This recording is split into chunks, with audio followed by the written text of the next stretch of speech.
ಅಂಥ ಜ್ಞಾನವನ್ನು ಪಡೆಯಲು ಸುಗ ಶಿಷ್ಯ ಸನ್ನುತಿ ಸದ್ಗುರುಗಳ ಹತ್ತಿರ ಬಂದು ತನುವಿದೇನೋ ಎನ್ನೋಳು ಒಂದಿತೇತಕ್ಕೆ ನಾನಾರು ಅನ್ನುವಂಥ ಸಾಮೂಹಿಕ ಪ್ರಶ್ನೆಯನ್ನ ಗುರುಗಳ ಮುಂದೆ ಕೇಳುತ್ತಾರೆ.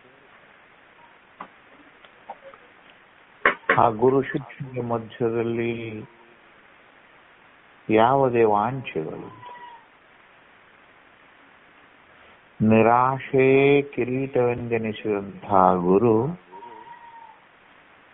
ಸುಜ್ಞಾನವೇ ತನ್ನ ಬಯಕೆಯಾಗಿರಿಸುವಂತಹ ಶಿಷ್ಯ ಅವರೀರುವರ ಮಧ್ಯದಲ್ಲಿ ವೇದ ಭಗವತಿಯೇ ಜ್ಞಾನ ನಿಧಿಯಾಗಿ ಹರಿತಾಳಲ್ಲ, ಅದಕ್ಕೆ ಜ್ಞಾನ ಗಂಗೆ ಅಂತ ಕರೀಬೇಕು. ಅಂಥ ಜ್ಞಾನ ಗಂಗೆಯನ್ನ ಯಾರ್ಯಾರು ಯಾವ ತರ ಸ್ವೀಕರಿಸ್ತಾರ ಅಂತ ಅನ್ನೋದನ್ನ ನಿನ್ನಿನ 5 ಭಾವನೆಗಳು, ಆ 5 ಜನರ ಭಾವಾಂತರಂಗಗಳನ್ನ ನಿನ್ನೆ ನೋಡಿದ್ವಿ. ಅದರಲ್ಲಿ ಅನುಭವಿ ಆರೂಢ ಕೊನೆಯ ಪಾದದಲ್ಲಿದ್ರ ಮುಮುಕ್ಷು ಕೂಡ ಅತ್ಯಂತ ಗ್ರಾಹ್ಯವಾಗಿ ನಿಂತ್ಕೊಂಡಿದ್ದಾರೆ. 3 ಜನ್ಮದಲ್ಲಿ ಮುಕ್ತನು ಅನ್ನುವಂತಹ ಮಾತು ಮುಮುಕ್ಷುವಿನಿಂದ ಒಂದು ಬಹುಮಾನಿತವಾದಂಥ ಒಂದು ಸ್ಥಾನವನ್ನ ವೇದ ಭಗವತಿ ಅವನಿಗೂ ಕೂಡ ಕೊಟ್ಟಿದೆ. ಅಲ್ಲಿ ಆ 3 ಜನ್ಮಗಳೇ ಯಾವುವು ಅಂತ ನೋಡಿದಾಗ ಶ್ರವಣ ಮನನ ನಿಧಿಧ್ಯಾಸಗಳೇ ಆ ಜನ್ಮಗಳು.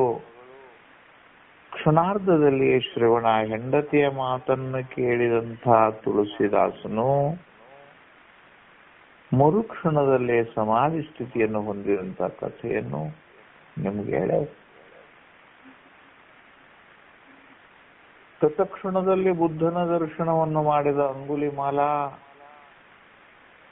ಕ್ಷಣಾರ್ಧದಲ್ಲಿಯೇ ಶೂನ್ಯವನ್ನು ಹೊಂದಿದಂಥ ದೃಷ್ಟಾಂತ ನಿಮ್ಮೆದುರಿಗದೆ.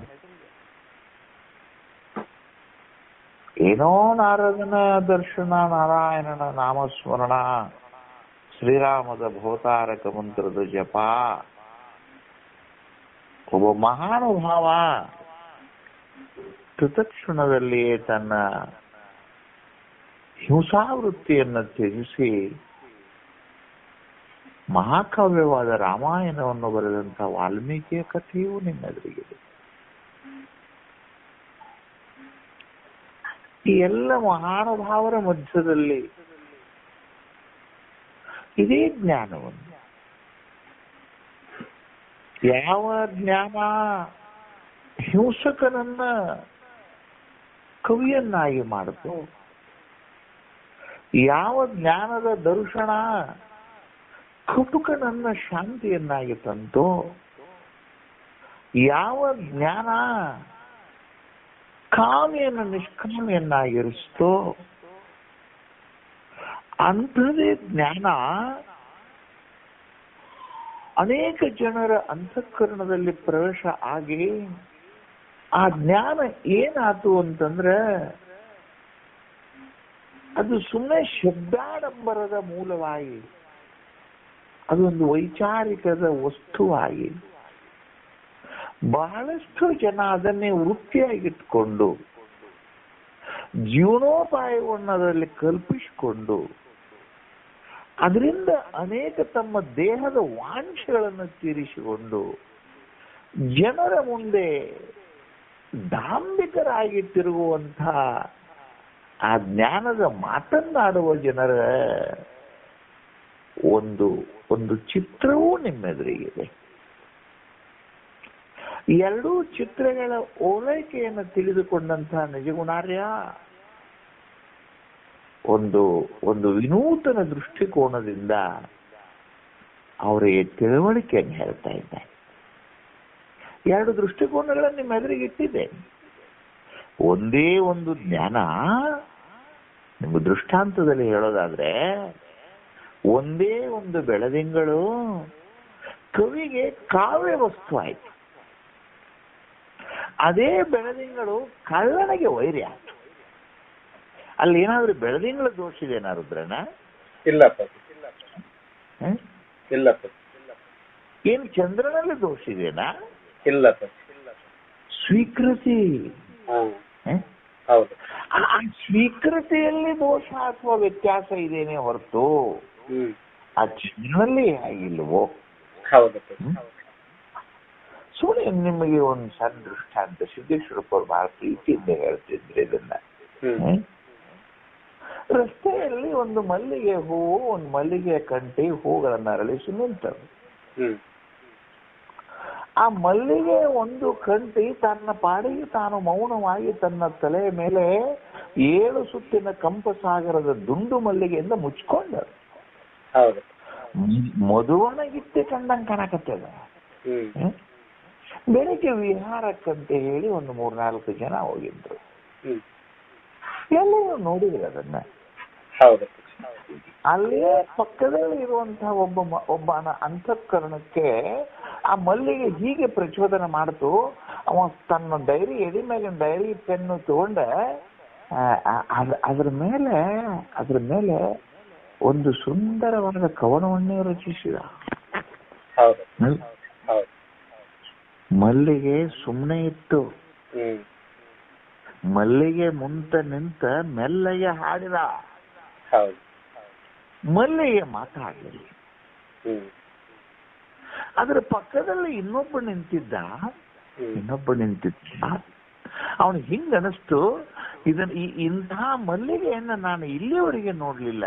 ಎಂಥ ಸುಂದರ ಮಲ್ಲಿಗೆ, ಇದನ್ನು ಹೋದ್ರೆ ಗುರುಗಳ ಲಿಂಗಾರ್ಚನೆ ಕೊಡ್ಬೇಕನ್ನಷ್ಟು. ಅವ ಒಂದು 10 ಹೂ ಬಿಡಿಸ್ಕೊಂಡ. ಅಲ್ಲೇ ಪಕ್ಕದಾಗ ಇನ್ನೊಬ್ಬಿದ್ದ.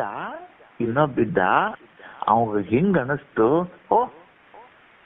ನನ್ನ ಹೆಂಡತಿ ನಿನ್ನೆ ಬರೋದಕ್ಕೆ, ಇವತ್ತು ಮಲ್ಲಿಗೆ ಅರಳೋದಕ್ಕೆ ನನ್ನ ಹೆಂಡತಿ ಕಾಲ್ಗುಣವೇ ಎಂತದಿದ್ದಿತ್ತು.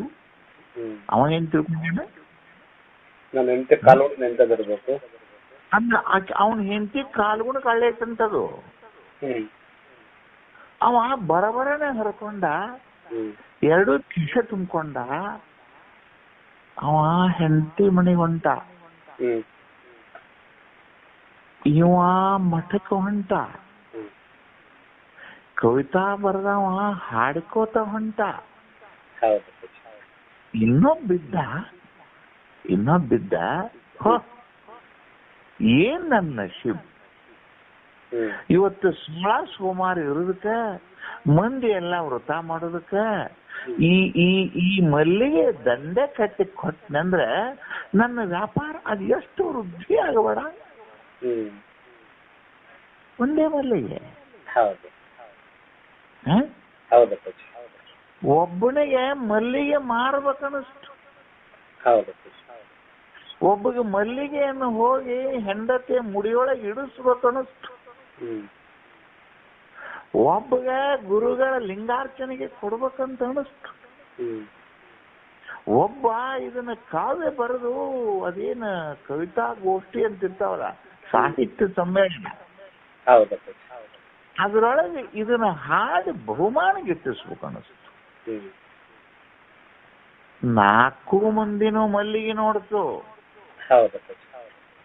ಏನು ಹುಚ್ಚರದಿರೋ ಅಂತು.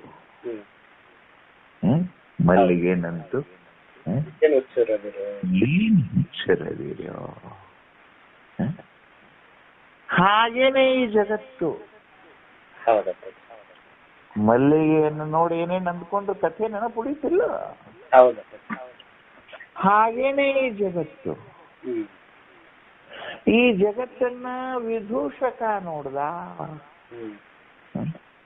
ಈ ಜಗತ್ತನ್ನ ವಿಜ್ಞಾನಿ ನೋಡ್ದ, ಈ ಜಗತ್ತನ್ನ ಕವಿ ನೋಡ್ದ, ಈ ಜಗತ್ತನ್ನ ಕಾಮಿ ನೋಡ್ದ, ಹಾಗೇನೆ ಈ ಜಗತ್ತನ್ನ ಜ್ಞಾನಿಯೂ ನೋಡ್ದ. ಆ ಮಲ್ಲಿಗೆ ಬಳ್ಳಿ ಜಗದಾಗ ಜಗತ್ತಿಡ್ರಿ, ಇನ್ನಲ್ಲಿ ನೋಡಕ್ ಶುರು ಮಾಡ್ರಿ. ನೋಡಾಕ್ ಹೌದಿಲ್ಲ? ಹೌದು. ಅರ್ಥಕತ್ತಿಲ್ಲ ಹೌದು. ಹಂಗಿಲ್ಲ. ಹೌದು. ಏನೇ ಜಗತ್ತು ಇದೊಂದು ಮಾಯಾಕಾರ್ಯ. ಏನ್ ಹೇಳ್ತಿದ್ದಪ್ಪ ನಮ್ಮ ಶಾಸ್ತ್ರ? ಇದೊಂದು ಮಾಯಾ ಕಾರ್ಯ. ಇನ್ನೊಂದು ಮಾಯಾಕಾರ್ಯ. ಹೌದಿಲ್ಲ? ಹೌದು. ಆ ಮಾಯೆ ಮಹತ್ತಾಗಿ ನಿಮ್ ಶಾಸ್ತ್ರದಲ್ಲಿ ಅದೇನೋ ನೀವು ಹೇಳ್ತೀರಲ್ಲ, ಅಧ್ಯಾರೋಪವಾದ ಅಂತ ಹೇಳಿ. ಹೌದಿಲ್ಲ? ಹೌದು. ಆ ಮಾಯೆ ಭಗವತ್ಚೇತನ ಬ್ರಹ್ಮಚೇತನವನ್ನು ತೆಗೆದುಕೊಂಡ ಅದರ ಸಾಮಾನ್ಯ ಚೇತನದೊಂದಿಗೆ ಗುಣಗಳನ್ನು ಗರ್ಭೀಕರಿಸಿಕೊಂಡ ಮಹತ್ತಾದ. ಹೌದಿಲ್ಲ? ಹೌದು. ಅನೇಕ ಕಥೆ ಹೇಳಿದಲ್ಲ ಇವಕ್ಕೆಲ್ಲ. ಏನೋ ಬ್ರಹ್ಮಚೇತನದ ಒಂದಂಶದಿಂದ ಆ ಮಾಯಿ ಏನಾತು ಅಂದ್ರೆ ಗುಣಗಳ ಮಕ್ಕಳನ್ನ ಗರ್ಭದಲ್ಲಿಟ್ಕೊಂಡು ಮಹತ್ತನಿಸ್ಬತ್ತು. ಆ ಮಹತ್ತೆ ಅಹಂಕಾರವಾಗಿ ಪರಿಣಮಿಸ್ತು. ಅವು ವೈಕಾರಿಕವೆಂತಲೋ ತೈಜಸವೆಂತಲೋ ಭೂತಾದಿ ಅಂತಲೋ ಅವನೆಲ್ಲ ಹೇಳೋದಿಲ್ಲ. ಅವೆಲ್ಲ ಹೇಳಿರ್ತೇನೆ ಮೊದಲೆಲ್ಲ. ಆ ಭೂತಾದಿ ಅಹಂಕಾರಗಳಿಂದ ಒಂದಿಷ್ಟು ತನ್ಮಾತ್ರೆಯ ಅವ್ಯಕ್ತ ಜಗತ್ತು. ಮಜಾ ಇಲ್ಲ? ಮಜಾ ಇಲ್ಲ? ಕಣ್ಣಿಗೆ ಯಾಕೆ ಕಾಣೋದಿಲ್ಲ, ಆದ್ರೆ ಅದು ಇಲ್ಲದೆ ಜಗತ್ತಿಲ್ಲ. ಮಜಾ ಇಲ್ಲ? ಅದೊಂದು ತನ್ಮಾತ್ರ ಲೋಕ. ತನ್ಮಾತ್ರ ಲೋಕವು ಹೀಗೆ ರೂಪುಗೊಂಡಾಗ ಪಂಚಭೂತಗಳ ಉತ್ಪತ್ತಿ. ಹೌದಿಲ್ಲ? ಹಾಗೆ ಒಂದು ಸಣ್ಣ ಸುಮ್ಮನೆ ದೃಷ್ಟಾಂತ ನೀವು ತಿಳಿಯೋ ಸಲುವಾಗಿ ಒಂದು ದೃಷ್ಟಾಂತ.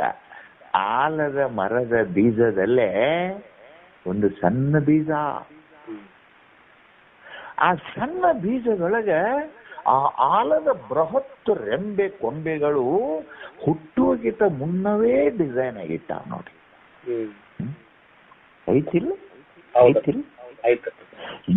ಎಷ್ಟು ದಪ್ಪನಾದ ಬಡ್ಡೆ ಆಗಬೇಕು, ಎಂತೆಂಥ ರೆಂಬೆಗಳಾಗಬೇಕು, ಎಂತೆಂಥ ಟೊಂಗೆಗಳಾಗಬೇಕು, ಎಷ್ಟು ಸಹಸ್ರ ಎಲೆಗಳಾಗಬೇಕು, ಎಷ್ಟು ಕೋಟಿ ಹಣ್ಣುಗಳಾಗಬೇಕು, ಎಷ್ಟು ದಿನ ಇರಬೇಕು, ಎಂದು ಬಿದ್ದು ಹೋಗಬೇಕು ಅನ್ನೋದು ಬೀಜದೊಳಗೆ ಬರೆದಿಟ್ಟಾನ. ಬೀಜ ಭೂಮಿಗೆ ಬಂದ ನಂತರ ಅದು ಮರವಾದದ್ದು ನಿಮಗೆ ಕಂಡದಲ್ಲದೆ ಆ ಬೀಜದೊಳಗಿನ ರೆಂಬೆ ಕೊಂಬೆಗಳು ಕಂಡಾವೇನು? ಹಾಗೆ ಪಂಚಭೂತಗಳ ಗರ್ಭವಾಸ ಈ ಈ ಈ ಈ ಪಂಚ ತನ್ಮಾತ್ರ ಪ್ರಪಂಚ.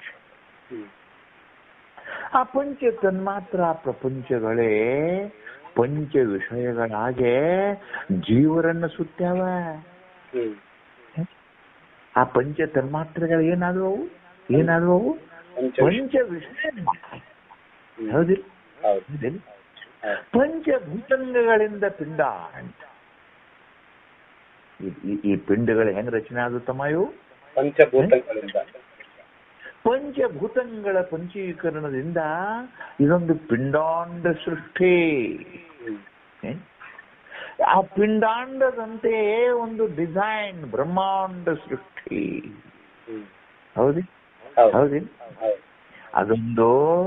ಅದೊಂದು ವ್ಯಕ್ತ ವಿರಾಟ್ ರೂಪವಾದ ಬ್ರಹ್ಮಾಂಡ. ಅದು ಬ್ರಹ್ಮಾಂಡ ಅಂದ್ರೆ ಏನಲ್ಲದು ಈ ಎಲ್ಲ ಪಿಂಡಾಂಡಗಳ ತವರು ಮನೆ. ಹೌದಿಲ್ಲ? ಸಕಲ ಪಿಂಡಾಂಡಗಳು ಎಲ್ಲಿ ಉದಿಸಿ ಲಯಿಸ್ತಾವೋ ಅದಕ್ಕೆ ಬ್ರಹ್ಮಾಂಡ ಅನ್ಬೇಕು. ಹೌದಿಲ್ಲ? ಅಂತಹ ಪಿಂಡಾಂಡಗಳು ಅಂದ್ರೆ ಈ ದೇಹಗಳು. ಆ ಶಬ್ದ ಬಿಡ್ತಾನೆ ಅದನ್ನ ಬಿಡ್ತಾನೆ. ಆ ಪಿಂಡಾಂಡಗಳನ್ನು ತೆಗೆದು ಏನ್ ಮಾಡಿನಲ್ಲೇ ದೇಹಗಳು. ಈ ದೇಹಗಳು ಇವು ದಾಹಗೊಂಡವ. ದೇಹಗಳಿಗೆ ಏನೈತಿ? ದಾಹ. ಯಾವ ದಾಹ? ಯಾವ ದಾಹ? ಶಬ್ದದಾಹ, ಹೌದಿಲ್ಲ? ಸ್ಪರ್ಶದಾಹ. ಸೊಡರಿನ ಸುಡುವ ತನವ ನರಿಯದೆ ಬಂದು ಕೆಡುಕುವ ಪುಳವಿನ ಓಲ್. ದೃಷ್ಟಾಂತ ಮಾಡಿಲ್ಲ? ಕಂಡು ಕೇಳಿ ಮತ್ತೆ ಮೋಹಿಪರೆ ಬಲ್ಲವರು ಭೂಮಂಡಲದ ಭೋಗ ಪೂಗವನತೆಗಳಿಯದು. ಅಲ್ಲಿ ನಿಜಗೊಂಡು ಏನ್ ದೃಷ್ಟಾಂತ ಮಾಡ್ಯಾರ? ಸೊಡರಿನ ಸುಡುವ ತನವ ನರಿಯದೆ. ಅಲ್ಲೊಂದು ದೀಪ, 1000 ವೋಲ್ಟೇಜ್ ಬಲ್ಬ್ ಅದು. ಮಳೆಗಾಲ ಬರುವ ಆ ಕಾಲದ ಸಂಧಿ ಕಾಲದಲ್ಲೇ ಇರುವೆಯ ಜಾತಿಯ ಒಂದು ಹುಳ, ಅದಕ್ಕೆ ಪಕ್ಕದ ಹುಳ ಅಂತಾರೆ. ಅದಕ್ಕೆ ಪಕ್ಕವನ್ನ ಹಾರಿ ವಾತಾವರಣದೊಳಗೆ ದೀಪವನ್ನು ನೋಡ್ತು. ಹಿಂಗನಿಸ್ತು ಇಂಥ ಸುಂದರ ದೀಪವನ್ನು ಹೋಗಿ ನಾನು ಮುತ್ತಿಕ್ಕಿದ್ರೆ ಹುಟ್ಟೇನು ಫಲ ಅಂತ ಅನಿಸ್ತು. ಹಾರಿ ಬಂತು ವಾತಾವರಣದೊಳಗೆ, ದೀಪೇನ್ ಕರೆದಿಲ್ಲ. ಹಾರಿ ಬಂತು, ನೋಡ್ತು, ಇದಕ್ಕಿಂತ ಮುಂದೆ ಹಾರಿ ಬಂದಂಥ ದೀಪಗಳು ಆ ಬೆಂಕಿಯನ್ನು ನೋಡಿ ಅವು ರೆಕ್ಕೆ ಸುಟ್ಟು ತೆಳಗ ಸಾಯಕತ್ತಿದ್ದು. ಅದನ್ನಾರ ನೋಡಿ ನಾ ಬಂದದ್ದು ತಪ್ಪಾತಂತ ಅನಿಸ್ತಾನ?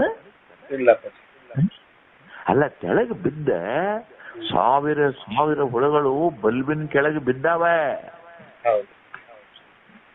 ಬಿದ್ದು ಒದ್ದಾಡಕತ್ತಾವ. ಸಾವುದು ನೀವು ನೋಡ್ತಾವ, ಅವಕ್ಕ ಒಂದು ಕ್ಷಣನೂ ಯೋಚನೆ ಬರಲಿಲ್ಲ. ತಾವು ಮುಟ್ಟಿದು ತಾವು ಸತ್ತು.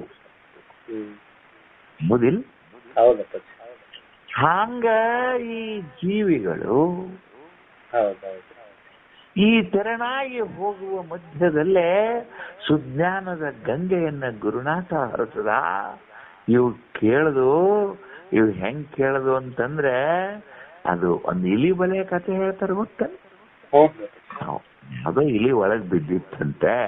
ಆ ಹೊರಗಿನ ಇಲಿಗೆ ಬರಬೇಡ್ರಿ, ನಾ ಇಲ್ಲಿ ಬಿದ್ದನಂತದ್ ಹೇಳ್ತಂತೆ. ಈ ಹೊರಗಿನ ಇಲಿ ಅಂದು ಅಂತ ಒಬ್ನ ತಿನ್ಬೇಕತ್ ಮಾಡ್ಯಾನವ, ಅವನು ಮಾತಾಡ್ತಿ ನಡಿ ಹೋಗೋಣ ಅಂತ. ಹಂಗ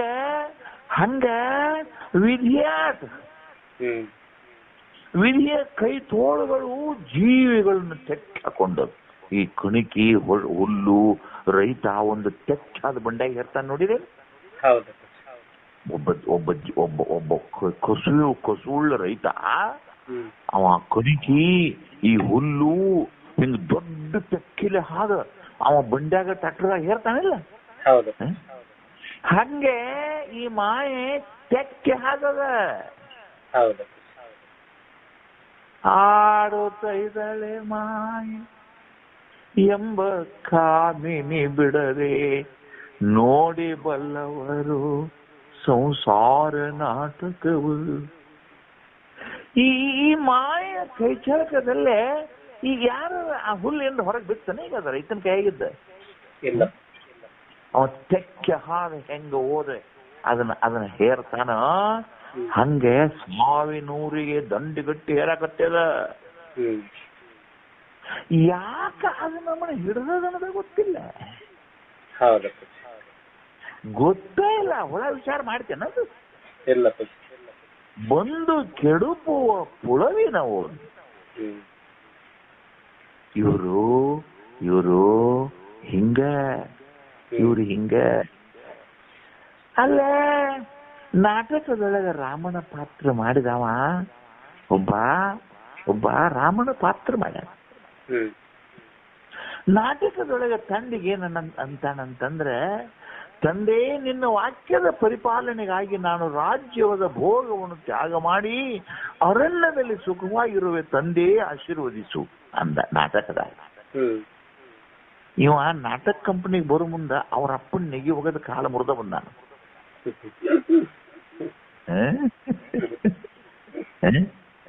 ಹೌದಿಲ್ಲ?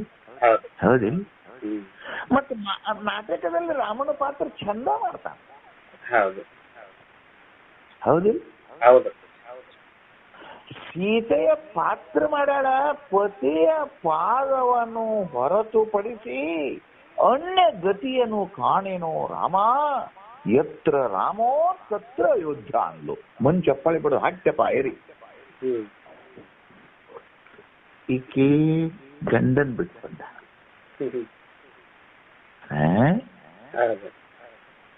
ಗಂಡನ್ ಬಿಟ್ಟು ಬಂದಾಕಿ ಸೀತಾ ಆಗ್ಯಾಳ. ನಾಟಕ ಚಂದ. ತಂದಿನ ಒಗೆದ ಬಂದವ ರಾಮಯ್ಯನ ನಾಟಕ ಚಂದ ಮಾಡ್ತ. ಇಂಥ ನಟರನ್ನ ನೋಡಿ ಹೇಗೆ ಅಪಹಾಸ್ಯ ಮಾಡ್ತೋ ಜಗತ್ತು, ಹಾಗೆಯೇ ನಾವು ಅರಿದೆವು. ಅಲ್ಲಿ ಬಳ್ಳಿಲ್ಲ. ಹೌದಿ ಹೌದಿಲ್ಲ? ನಾವು ಶ್ರೀಮನ್ನೀಪ್ರ ಅವ್ರೇನಂತ ಬರ್ಕೋತಾರು? ಅವ್ರೇನ್ ಬರ್ಕೋತಾರ ಅವರು? ಶ್ರೀಮನ್ನೀಪ್ರ. ನಾವು ಶ್ರೋಬ್ರ. ಒಂದಿಷ್ಟು ಮಂದಿ ಇವರು ಶ್ರೋಬ್ರ ಅಂತ ಬರ್ಕೊಳ್ಳವ್ರು. ಒಂದಿಷ್ಟು ಮಂದಿ ಹಿಂಗ್ ಬರ್ಕೊಳ್ಳವ್ರು. ಒಂದಿಷ್ಟು ಮಂದಿ ತಮ್ಮ ಮನಸ್ಸಿಗೆ ಬಂದಂಗ್ ಬರ್ಕೊಳ್ಳವ್ರು. ಬರ್ಕೊಂಡ ರಾಮನ ಪಾತ್ರ ಮಾಡಿದಂಗ ಮಾಡವ್ರು. ಕಾಮ ಸುಡದೆ ರಾಮ ಅಕ್ಕನೇನಪ್ಪ? ಅದನ್ನ ನೋಡಿ ಅನ್ನಕತ್ತಾರ ಅವ್ರು ನಿಜಗೊಂಡ್ರು. ನಾವು ಅರಿದೆವು. ಅದ್ ಹೆಂಗೈತ್ ನೋಡ್ರಿ, ಬಾಳ ಚಂದ ಐತ್ ನೋಡಲ್ಲ. ನಾವು ಅರಿದೆವು, ನಾವು ಬ್ರಹ್ಮವನ್ನು ತಿಳಿದೆವು. ಅದ ಹಂಗಂದ್ರೆ ಏನದು? ನಾವು ಅರಿದೆವು ಅಂದ್ರೇನು? ನಾವು ಬ್ರಹ್ಮವನ್ನು ತಿಳಿದೆವು. ಎಷ್ಟು ನಗಿ ಬರುದಿಲ್ಲ? ನಾವು ಬ್ರಹ್ಮವನ್ನು ಅರಿದೆವು ಅಂತ ಅನ್ನಕ ಬ್ರಹ್ಮ ಇವನಿಗಿಂತೂ ಅಣ್ಣಿತ್ತೇನು? ಇಲ್ಲ. ಒಂದು ವಸ್ತುವನ್ನು ಅರಿಬೇಕಾತಂದ್ರ ಆ ವಸ್ತು ನನ್ನ ಅಣ್ಣಾಗಿರ್ಬೇಕು. ಇವೆಲ್ಲ ನಿಮಗೆ ಶಾಸ್ತ್ರ ಗೊತ್ತಲ್ಲ ನಿಮಗ. ಒಂದು ವಸ್ತು ನಿನ್ನ ಎದುರುಗಡೆ ಒಂದು ಗ್ರಂಥ ಐತಪ್ಪ, ಆ ಗ್ರಂಥ ಐತೆ ಅಂತ ತಿಳ್ಕೊಂಡು ನೀ ಅದನ್ನ ಓದಾಕತಿ ಅಂದ್ರೆ ನಿನ್ನ ಕಣ್ಣಿನಿಂದ ಆ ಗ್ರಂಥದ ವಾಕ್ಯಗಳನ್ನ ಅರಿತಾ ಇದ್ದೆ ನೀನು. ಹಂಗೆ ಬ್ರಹ್ಮ ಇವರಿಂದ ಏನು ಅನ್ಯವೇ ಇಲ್ಲ. ತಮ್ಮ ಸ್ವರೂಪವೇ ಆದ ಬ್ರಹ್ಮವನ್ನು ಅರ್ಥರು ಹೆಂಗಿವರು? ಅರ್ಥರು ಹೆಂಗಿವರು? ಹೌದು. ಆವರಣರಹಿತವಾದ ಪರಿಪೂರ್ಣವಾದ ಬರದಿಲ್ಲ ನಿಮ್ಮ ಶಾಸ್ತ್ರದಲ್ಲಿ ನಿರಾವರಣ ಪರಿಪೂರ್ಣ ಆನಂದ ಸಹಿತ ವೃತ್ತಿತ್ವ ಜೀವನ್ ಮುಕ್ತಿ. ನಿಮ್ಮ ಶಾಸ್ತ್ರ ಯಾವ್ದಲ್ಲ ಬರೆಯೋದು. ನಿರಾವರಣ ಪರಿಪೂರ್ಣ ಆನಂದ ಸಹಿತ ನಿರ್ವೃತ್ತಿತ್ವ ವಿಧೇಯ ಮುಕ್ತಿ. ವಿಧೇಯ ಮುಕ್ತಿಗೂ ಜೀವನ್ ಮುಕ್ತಿಗೂ ವ್ಯತ್ಯಾಸ ಏನಪ್ಪಾ? ಇಲ್ಲೇ ವೃತ್ಯಾರೂಢನಾಗಿದ್ದಾನ, ಜ್ಞಾನ ಆಗ್ಯದ. ಮಡದಿ ಮಕ್ಕಳೊಂದಿಗೋ ಮಠ ಮಂದಿರಗಳಲ್ಲಿಯೋ ತಿರಿದುಣ್ಣುತ್ತಲೋ ರಾಜ್ಯವಾಳುತ್ತಲೋ ರೋಗಿಯಾಗುತ್ತಲೋ ಆರೋಗ್ಯ ಕಾಯದಿಂದಲೋ ಅವನ ದೇಹದ ಪ್ರಾರಬ್ಧ ಆಗದನೋ ಹಾಗೆ ಇದ್ದಾನ. ಉಪಜೀವನಕ್ಕಾಗಿ ಕೈಕಾಲಗಳಿಂದ ವೃತ್ತಿ ನಡೆದದೊಂದು. ಜೀವನ ಮುಕ್ತನೇ ಅವನು ನಿರಾವರಣೆಯಾಗಿದ್ದಾನ. ಅವ್ರ ನಿರಾವರಣಗಳಂದ್ರೆ ಅವೇನು ಭಾಳ ತಲೆ ಕೆಡಿಸ್ಕೊಳಕ್ ಹೋಗ್ಬೇಡ್ರಿ. ಅವ್ ನಿರಾವರಣ ಅಂತಂದ್ರೆ ಯಾವ ನಿಮ್ಮನ್ನ ಮುಚ್ಚಿ ಹಾಕ್ಯಾವಲ್ಲ ಅವು ನಿರಾವರಣಗಳು. ಅವು ನಮ್ಮ ಶಾಸ್ತ್ರದಲ್ಲಿ ಮಲ ವಿಕ್ಷೇಪ ಅವೇನೋ ಶೋಕ ನಿವೃತ್ತ ರಂಕ ಅವೆಲ್ಲ ಹೇಳಿರ್ತೀವಲ್ಲ ಅವನ್ನ. ಅವ್ರೇನು ಭಾಳ ತಲೆ ಕೆಡಿಸ್ಕೊಳ್ಳೋ ಅವಶ್ಯಕತೆ ಇಲ್ಲವು. ಯಾವ ನಿಮ್ಮನ್ನ ಬೆಳಕಿನಡೆಗೆ ನೋಡಗೊಡದಂಗ ಮಾಡ್ಯಾವಲ್ಲ ಅವೆಲ್ಲ ಆವರಣಗಳೇ. ಹೌದಿಲ್ಲ? ಅಂಥ ಅವ್ಯಾಪ್ತಿ ಅತಿವ್ಯಾಪ್ತಿಯ ದೋಷಗಳನ್ನ ಕಳೆಯುವ ಸಲುವಾಗಿ ಶಾಸ್ತ್ರ ಚಿಂತಕರು ಅದಕ್ಕೆ ನಿರಾವರಣ ಪರಿಪೂರ್ಣ ಅನ್ನುವಂಥ ಎರಡು ಶಬ್ದ ಸೇರಿಸಿ ಆನಂದಕ್ಕೆ ಲಕ್ಷಣ ಕೊಟ್ಟು ಅದಕ್ಕೊಂದು ಸುಂದರವಾದ ವ್ಯವಸ್ಥೆ ಮಾಡಿದ್ದಾರೆ ಅವರು. ಅಂಥ ಆನಂದವನ್ನು ಅರಿದೆವು ಎಂಬುವರು ಆದ್ರೆ ಏನ್ ಹಿಡ್ಕೊಂಡಾರ? ನಾನಾ ವಿಕೃತಿ ವಿಡಿದು ಆನಂದವಾಗಿ ಇದ್ದೇನ ಅಂತಾನ ಹಸುದು ಚಡ್ಪಡಿಸಾಕತ್ತಾನ. ಒಂದು ಸ್ವಲ್ಪ ಪ್ರಸಾದ ಸಾರ ಮಾಡುವುದು ಲೇಟ್ ಆಗೇತಂತ ಒಳಗ ಅಂದ್ರ ಚೀರಾಡ್ತಾನ. ಮತ್ತೇನಂತ ಹೇಳ್ತಾನವ? ಆತ್ಮನು ಹಸಿದಿರುವನಲ್ಲ. ಅವನ್ ಶಾಸ್ತ್ರದಲ್ಲಿ ಏನ್ ಹೇಳ್ಯಾನವ? ಶಾಸ್ತ್ರದ ಹೆಂಗ್ ಹೇಳ್ತಾನು? ಆತ್ಮನು ಹಸಿದಿರುವವನಲ್ಲ, ಅವನು ನಿರ್ಣಯಿಸಲು ನಿತ್ಯ ತೃಪ್ತ ನಡೆಸುವನು. ಇದನ್ನ ಹೇಳ್ತಾನೆ. ಸ್ವಲ್ಪ ಹೆಣ್ಮಗಳ ಮನ್ಯಾಗ ಒಬ್ರು ಪಾಪ ಗಂಡನ ಮನೆ ಪಾಪ ಕಟ್ಟಿಗೆ ಮಾಡಕ್ ಹೋದ ಹೆಣ್ಮಗಳು ಅದ್ದಾರ್ ಬಂದಾರ ಅಂತ ಹೇಳಿ ಒಂದಿಟ್ಟು ಅನ್ನ ಸಾರ ಮಾಡ್ಬೇಕಂತ ಹೇಳಿ ಅದೇನು ಸಾರೇನ್ ಮಂತ್ರಿಸಿದ್ರ ಆಕತ್ತಂದ್ರೆ ಇಲ್ಲ ಅದಕ್ಕೆ ಮಾಡ್ಬೇಕಪ್ಪ, ಕೆಲಸ ಐತಲ್ಲೇ. ಆಕೆ ಒಗ್ಗರಣೆ ಹಾಕಾಕತ್ತಾಳ, ಉಳ್ಳಾಗಡ್ಡೆ ಹೆಚ್ಚಾಕತ್ತಾಳ, ಟೊಮೆಟೊ ಹೆಚ್ಚಾಕತ್ತ, ಇವು ತಡ್ಕೊಳಕಾವಲ್ದು. ನಾ ಶ್ರೋತ್ರಿಯ ಬ್ರಹ್ಮನಿಷ್ಠ ಗುರು ಬಂದನು ಸಾರ ಹಾಕವಲ್ಲ ಅಂತಾನ. ಏನ್ ಹಂಗ ಬರ್ತದೆ?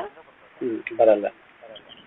ಹೀಗೆ ವಿಕಾರದ ಮಧ್ಯದಲ್ಲಿ ನಿಂತಾನ, ಬಾಯಿಲೆ ಏನೇತಾನ?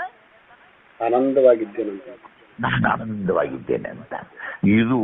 ಇದು ನನಗೆ ಹೆಂಗ ಅನಿಸ್ತೈತಪ್ಪ ಅಂದ್ರೆ ಇದರ ಬಗ್ಗೆ ಹೊಸತು. ಇದು ನನಗೆ ವಿಚಿತ್ರ ಅನಿಸ್ತೈತಪ್ಪ. ಇದು ಅದರ ಬಗ್ಗೆ ಹೊಸತು. ಹೌದಿಲ್ಲ? ಸುಮ್ಮನೆ ಏನಿಲ್ಲ, ಒಂದು ಹೂವಿನ ಹಾರ ಏನೋ ಪಾಪ ಊರಾಗ ಯಾರೋ ಒಬ್ರು ಒಂದು ಚಿಲ್ಜೋಳ ಕೊಟ್ಟಿದ್ರು ನುಚ್ಚು ಮಾಡಕ್ಕ. ಅವ್ರ ಸ್ವಾಮಿಗಳು ಅವನ ಕಡೆಯಿಂದ ಹಾರ ಹಾಕಿಸ್ಬೇಕಂತ ಹೇಳಿ ಆ ಹುಡುಗ ಹಾರ ಹಾಕಕ್ ವೇದಿಕೆ ಮೇಲೆ ಕಳಿಸಿದ್ರಪ್ಪ. ಅದಕ್ಕೆ ಸನ್ನಿಧಾನ ಅಂದ್ರು ಗೊತ್ತಿಲ್ಲ, ಅಧ್ಯಕ್ಷ ಅಂದ್ರು ಗೊತ್ತಿಲ್ಲ, ಅತಿಥಿ ಅಂದ್ರು ಗೊತ್ತಿಲ್ಲ. ಪಾಪ ಆ ಹುಡುಗನ ಕರೆಯಾನ ಅದು ಬಂದತಿ ಮೊದಲು ಅಂಜೈತಿ. ಅದು ಸನ್ನಿಧಾನಕ್ಕೆ ಹೂಹಾರ ಅರ್ಪಣೆ ಅಂತ ನಿರೂಪಕ್ಕೆ ಅಂದ. ಅದಕ್ಕೆ ಯಾರಿಗೆ ಹಾಕ್ಬೇಕು ಅನ್ನೋದು ತಿಳಿಲಿಲ್ಲ.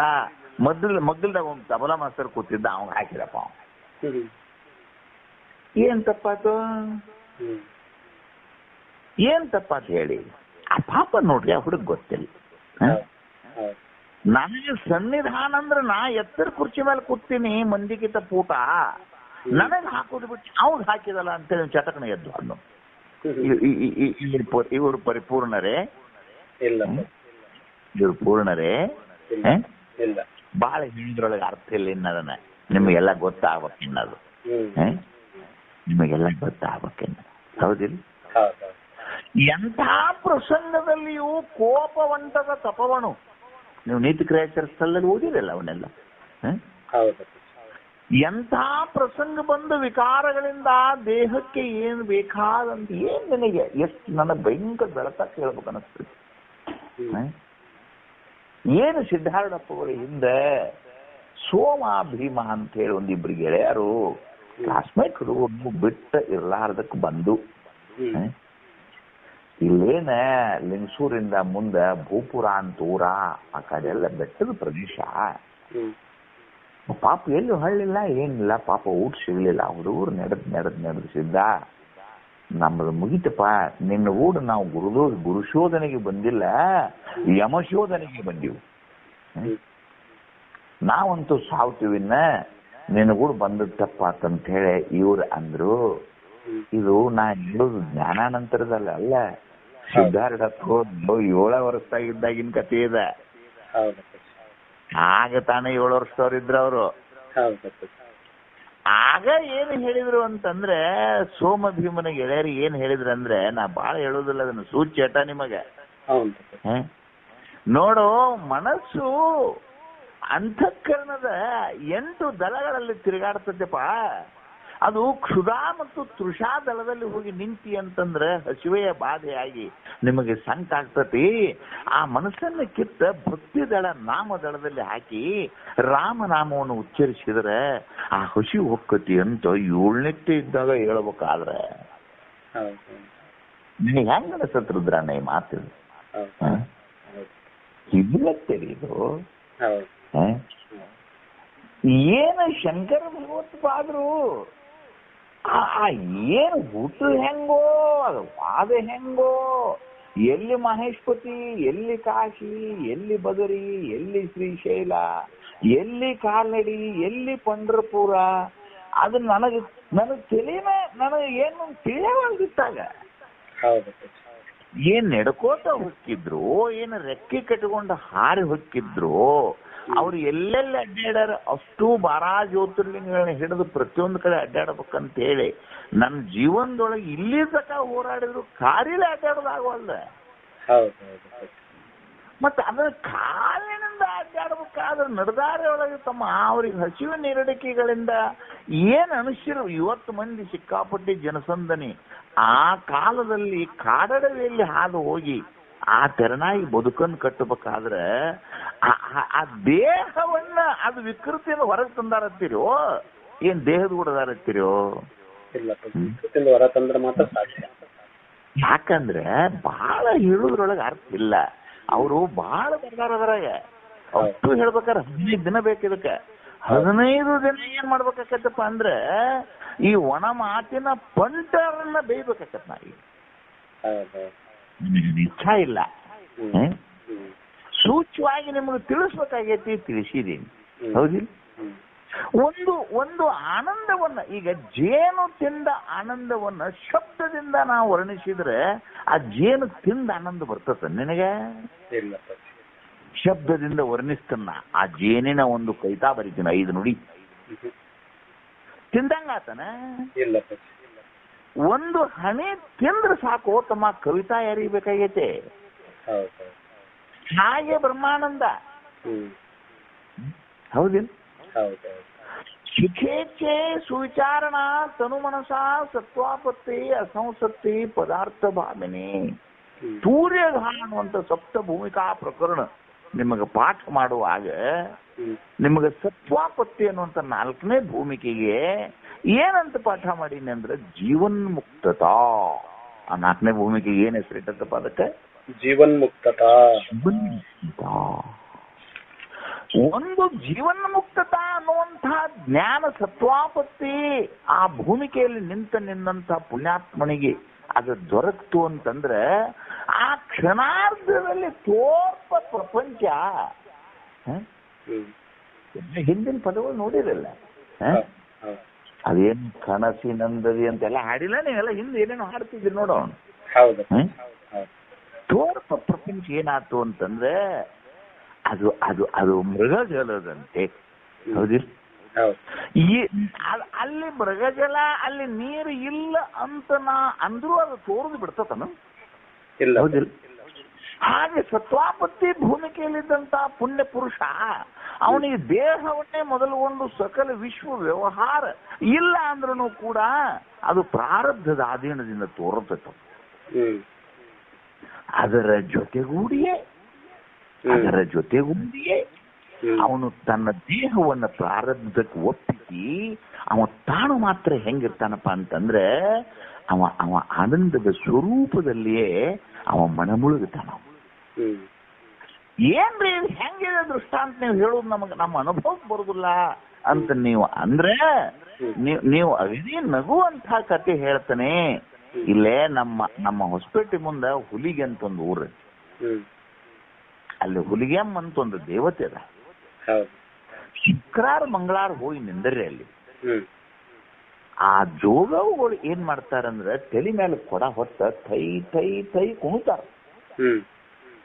ಅವರು ಸುತ್ತಲೂ ನಿಂತ ಮಂದಿಗೆ ಭಂಡಾರ ಹಚ್ತಾರು. ಭಂಡಾರ ಹಚ್ಚಿದವ್ರ ಕಡೆಯಿಂದ ರೊಕ್ಕ ಇಸ್ಕೋತಾರು. ಅದನ್ನ ತಮ್ಮ ಎಲ್ಚಿಲ್ದಾಗ ಇಟ್ಕೋತಾರು. ಹಾಡುವುದು ಬಿಟ್ಟಿಲ್ಲ, ಕುಣಿಯುವುದು ಬಿಟ್ಟಿಲ್ಲ, ತಲೆ ಮೇಗಿನ ಕೊಡ ಬಿದ್ದಿಲ್ಲ, ರೊಕ್ಕ ಇಸ್ಕೊಂಡು ನಿಂತಿಲ್ಲ. ಏಕಕಾಲಕ್ಕೆ ಆ ಹೆಣ್ಮಗಳು ಹೆಂಗ ಆ ಎಲ್ಲಾ ಕೆಲಸ ಮಾಡ್ತಾಳಲ್ಲ, ಹಾಗೆ ಜ್ಞಾನಿ ಪುರುಷ ಏನ್ ಮಾಡ್ತಾನಪ್ಪ ಅಂತಂದ್ರೆ ಈ ಪ್ರಪಂಚ ಅನ್ನುವಂತ ಜಾತ್ರೆ ಒಳಗ ಬಡವೆ ಮಕ್ಕಳ ಜೊತೆಗೆ ಅವ ಇದ್ದಂಗ ಮಾಡ್ತಾನ. ಆದ್ರೆ ತಾನು ಮಾತ್ರ ಎಲ್ಲಿದಾನವ? ತನ್ನ ಸ್ವಸಂಧಾನದಲ್ಲಿದ್ದಾನೆ. ಹೌದಿಲ್ಲ? ಹೌದಿಲ್ಲ? ಈ ತೆರನಾಗಿ ಅವ ನಿಲ್ಲದೆ ಅವ ಏನಾದ ಅಂತಂದ್ರೆ ಸಿದ್ಧಾರೂಢ ಪುರಾಣದಾಗ ಬಸವಣ್ಣಪ್ಪ ಅಂತ ಒಂದು ಕಥೆ ಬರ್ತೈತಿ. ಏನ್ ನನಗೆ ಬಹಳ ಹೇಳಕ್ ಆದ ಕೂಡಲೇ ಈ ಪದ ಮುಗಿಯೋದಿಲ್ಲ, ಅದಕ್ಕೆ ಬಿಟ್ಬಿಡ್ತಾನ ಅವನು. ಗುರುಪಾದಕ್ಕೆ ಹೊಂದಿ ಗುರುಮಂತ್ರವನ್ನು ತೆಗೆದುಕೊಂಡು ಗುರುಪದೇಶದಿಂದ ಏನಾದಪ್ಪ ಅಂತಂದ್ರೆ ಒಂದ್ ಸ್ವಲ್ಪ ಹೌದಲ್ಲ ಅನ್ನೋ ಒಂದು ವ್ಯಾಪಾರ ಶುರು ಮಾಡಿದ. ಇಡೀ ಹುಬ್ಬಳ್ಳಿಗೆ ಮಹಾನ್ ಶ್ರೀಮಂತ ಇವಾಗ ಆಹಾರದ ನಂತರ ಅವು ಮೊದಲ ದಿನಾ ಬೆಳಿಗ್ಗೆ ಎದ್ದ ಕೂಡಲೇ ಹುಬ್ಬಳ್ಳಿ ಮಠಕ್ಕೆ ಹೋಗಿ ಅಪ್ಪ ಅವ್ರಿಗೆ ಪಾದಕ್ಕೆ ನಮಸ್ಕಾರ ಮಾಡಿ ಬಂದು ಅಂಗಡಿ ಕದ ತಗೋತಿದ್ದ. ವ್ಯಾಪಾರ ಹೆಚ್ಚಾದಂಗ ಸೋಮಾರಕ್ಕೊಂದು ಹೋದ, ಮತ್ ಹೆಚ್ಚಾತು ಅಮಾಸ್ಕೊಂದು ಹೋದ, ಮತ್ ಹೆಚ್ಚಾತು ಶಿವರಾತ್ರಿ ಒಂದು ಹೋದ. ಆ ನಂತರದಲ್ಲಿ ಬೇರೆ ಬೇರೆ ದೇಶಕ್ಕೆ ವೀಸಾ ತಗೊಂಡು ಹೋಗೋದು ಬಿಟ್ಟೆ. ಪ್ರಾರಂಭದಲ್ಲಿ ಏನು ಹೊಟ್ಟೆ ತುಂಬಿದ್ರೆ ಸಾಕಂತ ಹೋಗಿದ್ದ. ಅವನ್ ಹೆಂಗ ಹೋಗಿ ಮುಂದೆ ಗುರು ಕರುಣೆ ತಪ್ಪಿ ಅವನ್ ಹೆಂಗ ಹಾಳಾದು. ಹಂಗ ಪ್ರಾರಂಭದಲ್ಲಿ ಈ ಮಾತಿನ ಚತುರರು ಏನ್ ಮಾಡ್ತಾರಪ್ಪ ಅಂತಂದ್ರೆ, ಏನೋ ಒಂದು ಸಣ್ಣ ಪುಟ್ಟ ವ್ಯವಸಾಯಗಳಲ್ಲಿ, ಸಣ್ಣ ಪುಟ್ಟ ಭೋಗ ಭಾಗ್ಯಗಳಲ್ಲಿ ಮಾತಿನೊಳಗೆ ಏನ್ ಹೇಳುದಪ್ಪ ಅಂತಂದ್ರೆ, ಲೋಕ ಕಲ್ಯಾಣಾರ್ಥಕವಾಗಿ ಲೋಕ ಸಂಘದ ಕೆಲಸ ಮಾಡ್ತಾನೆ ಅಂತ ಹೇಳ್ಕೋತ ಸ್ವಲ್ಪ ಅದು ಪ್ರಾರಬ್ಧದ ವಶದಿಂದ ಅನುಕೂಲ ಆತಪ್ಪ ಅಂತಂದ್ರೆ ತತ್ಕ್ಷಣದಲ್ಲಿ ಅವ್ರು ಏನ್ ಮಾಡ್ತಾರೆ, ಅದ್ವೈತ ಶಾಸ್ತ್ರವನ್ನ ಅವರು ಅನವಶ್ಯಕ ಬಳಕೆ ಮಾಡಕ್ ಶುರು ಮಾಡ್ತಾರೆ. ಮೊದಲ ಮಠದಾಗಿದ್ದಾಗ ಬೆಳಿಗ್ಗೆ 5ಕ್ಕೆ ಕೇಳ್ತಿದ್ದ, ಕಸ ಹೊಡುತ್ತಿದ್ದ, ಗುರುಗಳಿಗೆ ಬತ್ತಲ್ ಮಣಿ ಹಿಡ್ಕೊಂಡು ಪ್ರತಿಯೊಂದು ಪೂಜಾ ತನಕ ಮಾಡ್ತಿದ್ದ. ಅದೆಲ್ಲ ಬಿಟ್ಟ ಈಗ ಏನಂತಾನಂದ್ರೆ, ನೋಡ್ರಿ ನಾವು ಬ್ರಹ್ಮ ಸ್ವರೂಪರೇ ಇದ್ದೀವಿ, ಯಾವ ಗುರು ಯಾವ ಶಿಷ್ಯ ಹೆಂಗಂತಾನೆ. ಈಗ ಅವು ದೇಹದ ಉಪಾಧಿಯಿಂದ ಗುರು ಶಿಷ್ಯರನ್ನು ಭೇದ್ರಿ, ಇದು ಅಭೇದದ. ಹಿಂಗಾಗಿ ನಾವು ಸೇವಾ ಪಾವ ಮಾಡೋದಿಲ್ಲ. ಈಗ ಏನಂತೀವಿ ನೋಡಿ, ಈಗ ಹೆಂಗ್ ನೋಡಿ ಭಾವನಾ ಹೆಂಗ್ ಬತ್ ನೋಡಿ ಅವನು, ಹೌದಿಲ್ಲ? ಮೊದಲು 3 ತಾಸ ಶ್ರೀರುದ್ರವನ್ನ ಮಠದಾಗ ಕೂತ್ಕೊಂಡು ಗದ್ದಿಗೆ ಸಹಸ್ರ ಬಿಲ್ವಾರ್ಚನೆಯನ್ನು ಮಾಡೋತಮ್ಮ ಅಂತ ಅನ್ಕೂಡ್ಲೆ ಮಾಡ್ತಿದ್ದ. ಈಗ ಏನಂತೀನಪ್ಪ ಅಂದ್ರೆ, ಏನ್ರಿ ಅವೆಲ್ಲ ಶಿಲಾದೇವರುಗಳು. ಸ್ವರೂಪಾನುಸಂಧಾನದಲ್ಲಿ ನನಗೆ ಅನ್ಯವಾಗಿರೋದ್ರಿಂದ ಆ ಪೂಜಾ ವಿಧಿಗಳು ಅವೇನ್ ನಮ್ಮಂತ ಅದ್ವೈತಿಗಳು, ನಾವು ಜ್ಞಾನಿಗಳ್ರಿ, ನಾವು ಮಾಡೋದಲ್ಲ. ಹೌದಾ? ಅಲ್ಲಿ ಹೆಂಗ ಪೂಜಾ ವಿಧಿ ಹೆಂಗ ಮಾಡೋದು ಬಿಟ್ಟು, ಗುರುಸೇವೆಯನ್ನು ಹೆಂಗ ಮಾಡೋದು ಬಿಟ್ಟಲ್ಲ, ಹಂಗ ತನ್ನ ದೇಹವನ್ನು ರಕ್ಷಣೆ ಬಿಟ್ಟಾನ ಬಿಟ್ಟಿಲ್ಲ. ಹೆಂಗ ಉಪ ಮಾಡ್ತಿದೆ ಅಲ್ಲಪ್ಪ. ಲಿಂಗಾರ್ಚನೆ ಮಾಡಂದ್ರ ನೀವ್ ಏನಂತೀರಿ, ಏನ್ರಿ ನಮ್ಮಂತ ಜ್ಞಾನ ಪ್ರತಿಪಾದನ ಓದಂತವ್ರಿಗೆ ನೀವು ಕೈಯಾಗ ಒಂದು ಲಿಂಗ ಕೊಟ್ಟ ಅದಕ್ಕೆ ಸುಮ್ಮನೆ ಹಿಂಗ ನೀವು ಅದ್ರ ಆರೋಪ ಮಾಡ್ರಿ ಅಂತೀರಿ, ದೇವನ ಆರೋಪ ಮಾಡಂತೀರಿ ಕಲ್ಲಾಗ. ಏನ್ರಿ ನಮ್ಮಂತವ್ರಿಗೆ ಹೇಳ್ತಾರಣ, ಅವು ಮಂದಮತಿಗಳಿಗೆ ಅಂತ ನನಗೆ ಹೇಳುದು. ಈಗ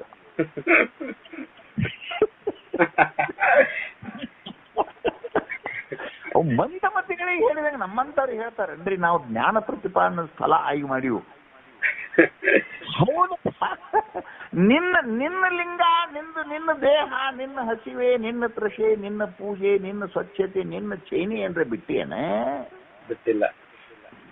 ಮತ್ತ ಅಲ್ಲಿ ನಿನಗೆ ಅಷ್ಟು ಅನುರಕ್ತತೆ ಐತಿ, ಗುರು ಸೇವೆಯಲ್ಲಿ ಇಲ್ಲ. ಹೌದಲ್ಲ? ಏನು ಚಂದ ಖಾಲಿ ಎಣ್ಣೆ ಹಚ್ಚಿಸಿಕೊಳ್ಳು. ಒಬ್ಬ ಹಂಗ ಹೆಸರು ಹೇಳುದಿಲ್ಲ, ನನಗೆ ಒಬ್ಬ ಅವನ ಹೆಸರು ಕೃಷ್ಣಾನಂದನ. ಅವ ಒಂದ್ ದಿವ್ಸ ನಾನು ಈ ಹೆಬ್ಬಾಳ ಅಂತ ಒಂದು ಊರು ಐತಿ ಮುಧೋಳದಾರ್ಯಾಗ, ಆ ಹೆಬ್ಬಾಳದಲ್ಲಿ ನಾಗಭೂಷಣ್ ಶಿವಗಳು ನಮ್ಮ ಇಲ್ಲೇನದು ಎಂತದು ಹುಬ್ಳಿ ಅಂತೀವಪ್ಪ, ಹುಬ್ಬಳ್ಳಿ ರೋಡ್ನ್ಯಾಗ ಅವ್ರು ಯಕ್ಷಣೆ ಅದೀವ ಮರ ನೀನು. ದೇವ್ರ ಹುಬ್ಬಳ್ಳಿ ಅಜ್ಜಾರು ನಾವು ಬಾಳ ಗೆಳೆಯರು. ನನ್ನ ಮ್ಯಾಲ ಬಂದ್ ಪ್ರೀತಿ ಒಟ್ಟು ನನಗೆ ಈ ಕಡೆ ಬಂದ್ರು ಅಂದ್ರೆ ಕೃಷ್ಣ ಕೃಷ್ಣ ಅಂತ ಒಂದ್ ಸಮ ನಾನು ಓಡಿರ ಅವರು. ಈ ಪುಣ್ಯಾತ್ಮ ಅಲ್ಲಿಗೆ ಬಂದ, ಇವ ಚಂದ ಹಾಡ್ತಿದ್ದ, ರೂಪನು ಚಂದ ಇತ್ತು, ಕೂಡ್ಲ ಪರ್ಲ ಚಂದ ಬಿಟ್ಟಿದ್ದ. ಇವನ್ನ ಅದೇನಪ್ಪ ಅದೇನ ಮಂಗಳಾರತಿ ಏನಂತಲ್ಲ, ಮುಗಿದ್ ಕೂಡಲೇ ಮಂಗಳಾರತಿ ಅಥವಾ ಮೊದಲ ಹಾಡಿಸೋದು ಇಂಥದಕ್ಕೆ ಹಿಂಗ್ ಹಚ್ತಿದ್ರು. ನಾನು ವಿಚಾರ ಸಾಗರ ಹೇಳ್ತಿದ್ದೆ, ಅಪ್ಪ ಬಹಳ ಸಂತೋಷದಿಂದ ಸಣ್ಣ ಮಗು ಕೂತ್ ಕೇಳಿದಂಗೆ ಕೇಳಾವ. ಒಂದ್ ದಿವಸ ಏನ್ ಮಾಡಿದಪ್ಪ ಅಂದ್ರ, ಪಾದಕ್ಕ ಅತ್ತರ್ ಅಂದ್ರೆ ಗೊತ್ತೊಂದು ಸೇಂಟ್, ಈ ಚಪ್ಪಲ್ಕ ಹಾಕೋ ಅಲ್ಲಿ ಏನ ಅದೇನ ಆವಿಗೆ ಅದಾವಲ್ಲ, ಆವಿಗೆ ಪಾದಕ್ಕ ಅತ್ತರ್ ಹಚ್ಕೊಂಡ. ನಾನು ಸ್ವಾಮಿಗಳು ಹಿಂಗ್ಯಾಕ್ ಮಾಡ್ತಿದ್ದಾರು, ಏನಿದು ಅತ್ತರ್ ನಮ್ಮಂತವ್ರಿಗೆ ನೋಡಾಕ್ ಸಿಗುದಿಲ್ಲ, ಭಯಂಕರ ತುಟ್ಟಿರ್ತತಿ. ಇವ ಕಾಲಿಗೆ ಹಚ್ಕೋತಿದ್ದಾನಲ್ಲ, ಎದಕ್ಕೆ ಹಚ್ಕೋತಿದ್ದಾನು ಅಂತ ಹೇಳಿ ಮೆಲ್ಕ ನಾನು ಕೃಷ್ಣಾನಂದ ನನಗೆ ಹತ್ತಲ್ದು, ನನಗೊಂದು ಸ್ವಲ್ಪ ಇದು ಕಾಲಿಗೆ ಹಚ್ಕೋತಿಲ್ಲ, ಎದಕ್ಕೆ ಹಚ್ಕೊಂಡು ಹೇಳು ಅಂತ ನಾನೇ. ಅವ ಬಹಳ ಚಂದ ಹೇಳಿದ, ಬ್ರಹ್ಮಜ್ಞಾನಕ್ಕಿಂತ ಹೆಚ್ಚು ನೆನಪುಳಿತು ನನಗೆ. ಅದು ಹೆಂಗ ಹೇಳಿದ್ರೆ, ಜನ ಓಡಿ ಬಂದು ನಮಸ್ಕಾರ ಮಾಡ್ತಾರಲ್ರಿ ಶಾಸ್ತ್ರಿಗಳೇ, ಪಾದನ ಹಿಂಗ ನಾರ್ತಾವು, ಅಪ್ಪ ಇನ್ನ ಎಷ್ಟು ನಾರ್ತಿದ್ದಾನಂತೇಳಿ ಅವಕ್ಕೆ ದಿಕ್ ತಪ್ಪಕ್ಕ ನೋಡಿ ಹಂಗ ಹಚ್ಕೋತಾನಂತ. ಜನರಿಗೆ ಪಾದಕ್ಕೆ ನಮಸ್ಕಾರ ಮಾಡೋಣ, ಮೂಗ ಪಾದಕ್ಕೆ ಹತ್ತತಿ, ಅಲ್ಲಿ ಏನೈತಿ ಆ ಸುವಾಸ ಬರ್ಬೇಕು ನೋಡು ಅವ್ರಿಗೆ. ಅಂದ್ರ ಅಜ್ಜ ದೊಡ್ಡ ತಪಸ್ವಿ ಅಂತ ತಿಳ್ಕೊಂಡು ಹೋಗ್ತಾವು. ಹಳ್ಳಿ ಜನರಿಗೆ ಹಿಂಗ್ರಿ ಶಾಸ್ತ್ರಿ ಅವ್ರು, ನಿಮ್ಗೆ ಶಾಸ್ತ್ರ ಹೇಳಿದ್ರೆ ಯಾರು ಕೇಳ್ತಾರ ಅಂದ. ಹಂಗ ಯಾಕೆ ಇದನ್ನ ಹೇಳ್ತಾನಂದ್ರೆ, ಇಡೀ ಪದ್ಯ ಮುಗಿತೀಗ ರುದ್ರಣ್ಣ, ಪದ್ಯದಲ್ಲಿ ಇಲ್ಲ ಅದನ್ನ. ಹೌದಿಲ್ಲ, ನಿನ್ನ ದೇಹ ವಾಸನೆ ನಿನಗೆ ತೀರಿಲ್ಲ, ಲಿಂಗಾರ್ಚನೆ ಜಯಂತಿ. ನಿನ್ನ ಹಸಿವು ತೃಷಗಳು ನಿನಗೆ ನಿಂತಿಲ್ಲ, ಪರಮಾತ್ಮನಿಗೆ ನೈವೇದ್ಯಕ್ಕೆ ಬ್ಯಾಡಂತಿ. ಈ ರೀತಿಯಾಗಿ ನಾನು ಅದ್ವೈತಿ, ನಾನು ಬ್ರಹ್ಮಜ್ಞಾನಿ ಅಂತ ಹೇಳ್ಕೊಂಡು ತಿರುಗತಿಯಲ್ಲ, ನಿಮ್ಮ ಬಗ್ಗೆ ಪಶು ಇದು ನಮಗ್ ಗೊತ್ತಿಲ್ರಿಪ್ಪ. ಇದು ಹಿಂಗ್ ಜ್ಞಾನಿಗಳಾದ ಅಡ್ಡಾಡವ್ರು ನಾವು ನೋಡಿಲ್ರಿಪ್ಪ. ಅರ್ಥ ಆಯ್ತು? ಇನ್ನು ಮುಂದೆ ಬಡ ಒಂದೇ ನೋಡಿ, ಬಡ ಬಡ ಹಿತವಹಿದು ಅಹಿತವೆಂಬ ತಿಳಿವಂತೆ ವಿಷಯಾಭಿರತಿಯಂತೆ. ನೋಡು, ಹಿತ ಅಹಿತ ಅನ್ನೋದು ನಿತ್ಯಾನಿತವೆಲ್ಲ ಹೇಳಿರಲ್ಲ ಹಿಂದೆಲ್ಲ. ಅದ್ರ ಜ್ಞಾನರ ಐತಂತ, ಆದ್ರ ಆ ವಿಷಯದ ಅಭಿವೃದ್ಧಿ ಅವ ಹೋಗಿಲ್ಲಂತ. ಇದನ್ನ ನಾವು ಒಪ್ಪಕ್ಕ ಆ ರಾಮಾಯಣದ ರಾಮ ಪಾತ್ರ ನೆನಪು ಮಾಡ್ಕೋರ.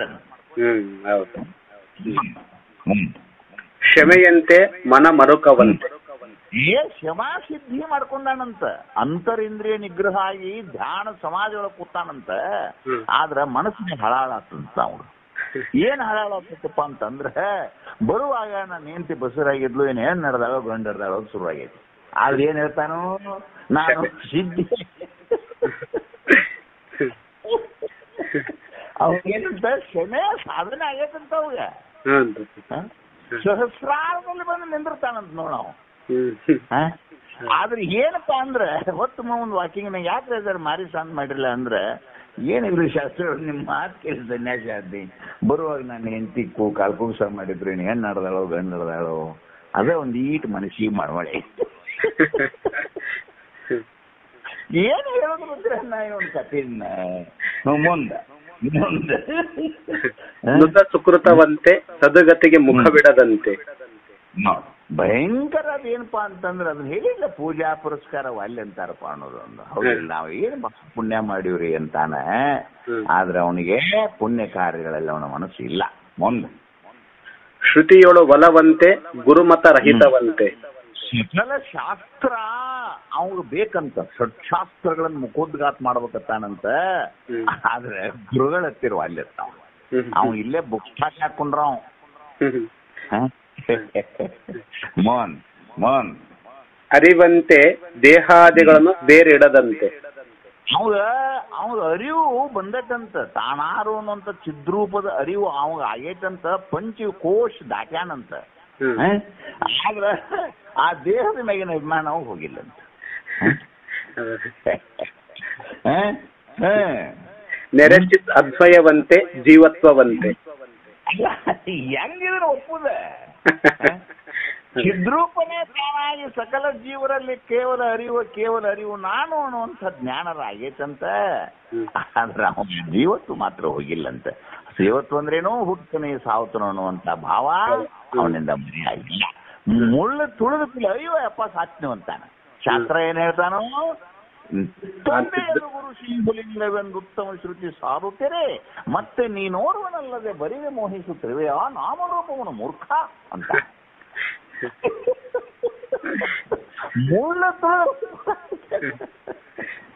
ಮುಂದೆ ಮರೆವೆ ಪುಗದಂತೆ ಸಂಶಯವು ಅಳಿಯದಂತೆ.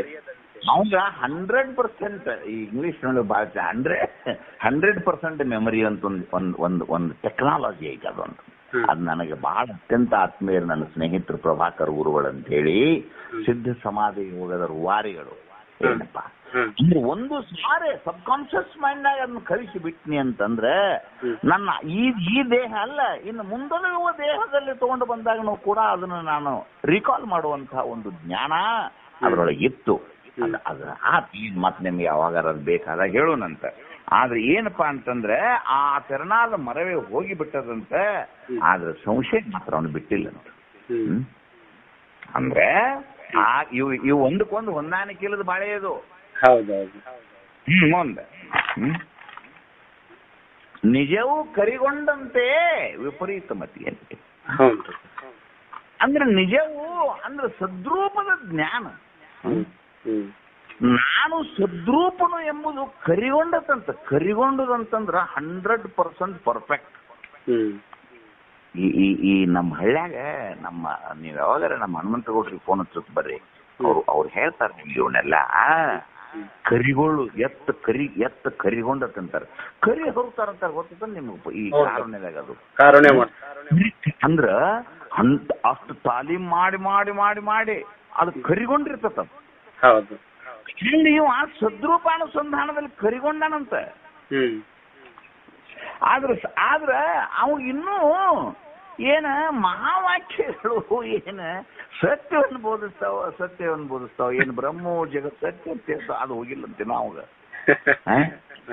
ಏನು ವಿಪರೀತ ಭಾವನೆನ ಹೋಗಿಲ್ಲಂತ ನಾವಂದ. ವಿಪರೀತ ಭಾವನೆ ಹೋಗಿಲ್ಲಂತ ನಿಜದೊಳಗರ ಕರಿಗೊಂಡಾನಂತ. ಇದನ್ನ ಒಪ್ಪಕ ನಾವು ಇಲ್ಲ. ಮುಂದೆ ನಿರಭಿಮಾನತೆಯಂತೆ ಮೀರದಿಹ ವಿಧಿಯಂತೆ. ನೋಡು ಅವ ನಿರಭಿಮಾನಿ ಆಗ್ಯಾನಂತ. ಯಾಕಂದ್ರ ದೇಹ ನಾನಲ್ಲ ಅನ್ನುವಂತ ಜ್ಞಾನ ಆಗಿ ನಿರಭಿಮಾನಿ ಆಗ್ಯಾನಂತ. ಆದ್ರ ಮಡಿ ಮೈಲಿಗೆ ಏನ್ ಆಚರಿಸ್ತಾನಂತ. ಮತ್ತಿದ್ರು ಮುಟ್ಟಿದ್ದನ್ನ ತಿನ್ನಾಕಲ್ಲ ಅಂತಾನು. ವಿಧಿಗಳು ಅಂತಂದ್ರೇನು? ವಿಧಿಗಳಂದ್ರೇನು? ಇವೆಲ್ಲ ಏನದ ನಿತ್ಯ ನೈಮಿತ್ಯ ಕಾರ್ಯ ಕರ್ಮಗಳು, ಅವು ವಿಧಿರೂಪಗಳು. ಹೌದು. ಅವುಗಳನ್ನು ಅಜ್ಞಾನ ಕಾಲದಲ್ಲಿ ಆಚರಿಸುವಂತದ್ದು ಶಾಸ್ತ್ರದಲ್ಲಿ ಸಮ್ಮತವಾದ್ರೆ, ಜ್ಞಾನಾನಂತರದಲ್ಲಿ ಆ ಕರ್ಮದಲ್ಲಿ ಜ್ಞಾನ ಇಲ್ಲ. ಆ ತೆರನಾದ ನಿರಭಿಮಾನಿ ಸ್ಥಿತಿಯನ್ನ ಪಾಠ ಮಾಡ್ತಾನಂತ. ಆದ್ರೆ ಏನು ಅಂದ್ರೆ ನಮ್ಮ ಮಂದಿ ಮನೆಗಳು ಇದ್ರೆ ಅಲ್ಲೊಂದಿರು ಪ್ರಸಾದ ತಗೊಂಬರ್ತಾನಂತ. ದಿನ ಅವನ ಮಂದಿ ಹೋಗೇ ಇಲ್ಲ, ಅವ್ನ ತಲೆ ದಿನ ಅದು